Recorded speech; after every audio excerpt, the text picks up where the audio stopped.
თქვენ გადაცემის სტუმრებთან ერთად შეგიძლიათ ამოხსნათ ტესტი, ხართ თუ არა ერთგული პარტნიორი.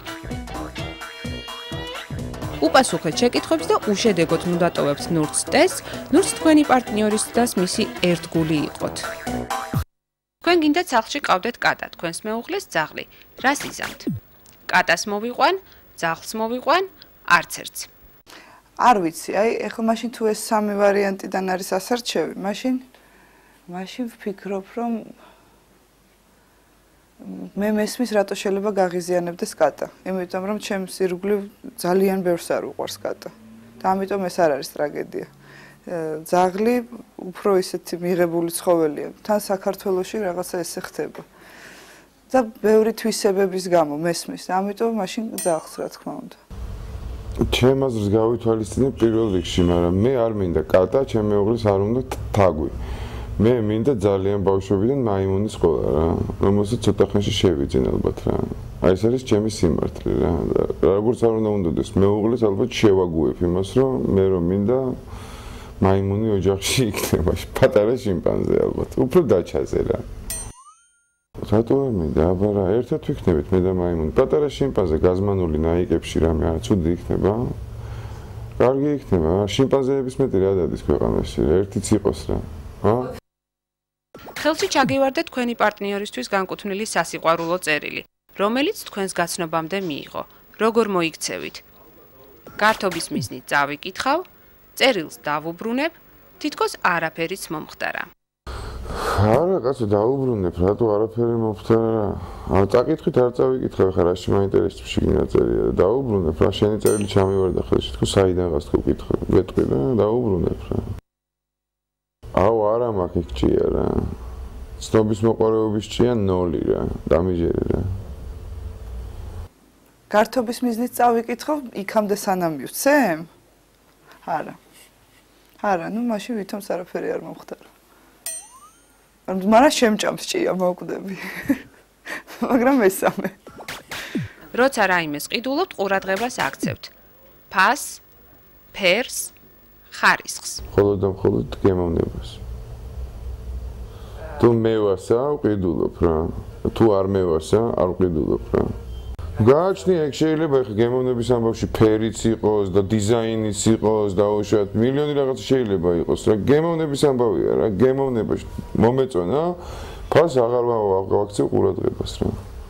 იცი რა არის? არის ხანდახან, როდესაც ფული მაქვს, მაშინ ვაქცევ ხარისხს, რა თქმა უნდა. თუ არა მაქვს ფული, მაშინ არ ვყიდ. ხო, ხარისხს ალბათ. ხარისხს. აქედან გამომდინარე ფერიც მოგწონს, ხო ეს ფერი გადის ხარისხში. ორი ცალია ხარისხს. 20 წლის ასაკში იმედი გქონდათ გექნებოდათ. საკმარისი ფული თქვენი ანგარიშებისთვის, ბევრი ფული, რომ მექნებოდა მხოლოდ ამის იმედი მქონდა. არა, მე არა, 20 წლის ასაკში როგორ არა, ყოველთვის ვფიქრობ ადამიანი თუ მომავალში რითი უნდა იცხოვრო და როდის დაუშვათ შეიძლება რომ შენი საკუთარი იმითი ცხოვრებით იცხოვრო, ხო? ყოველთვის ვფიქრობ, ეს 19 წლის ასაკში ვფიქრობ და დაუშვათ 25 წლის ასაკში, მაგას არა აქვს მნიშვნელობა, მაგრამ ისე არასოდეს არ მქონია, რომ ვაიმე დედაფული მქონდეს და ვაიმე და თავისით დაუშვათ ჩემმა ლევანმა რომ ბიზნესი გააკეთა, ხო? მე თამამად შემიძლია თქვა, რომ მან ქუჩიდან დაიწყო ეს ყველაფერი და 0-დან დაიწყო რა. ხო არა, ხო, ჩემ თავზე ვილაპარაკებ. მე აქედან გადმოვდივარ ჩემ თავზე, იმიტომ რომ ჩვენ დამოკიდებული ვარ მე მასზე რა. 20 წლის ასაკშიც ვიყავი დამოკიდებული, მაგრამ ყოველთვის შოულობდა ის ფულს რა. რომ მექნებოდა მაგის იმედი მქონდა რა. 20 წლის ასაკში საერთოდ არ ვიცოდი ეს რა არის, მინდა პირდაპირ გითხრა. და არც ვიცოდი რომ საერთოდ საჭიროა. ეხლა მესამე. გსურთ ახალი ავტომობილის შეძენა, ვისი აზრი იქნება გადამწყვეტი? დისკუსიის საგანი გახდება მისი, ჩემი. დისკუსიის საგანი მანქანა და შილპატრები არ არის რა ჩვენ ოჯახში რა. ყველაფერი წარმავალია რა, დამიჯერეთ რა.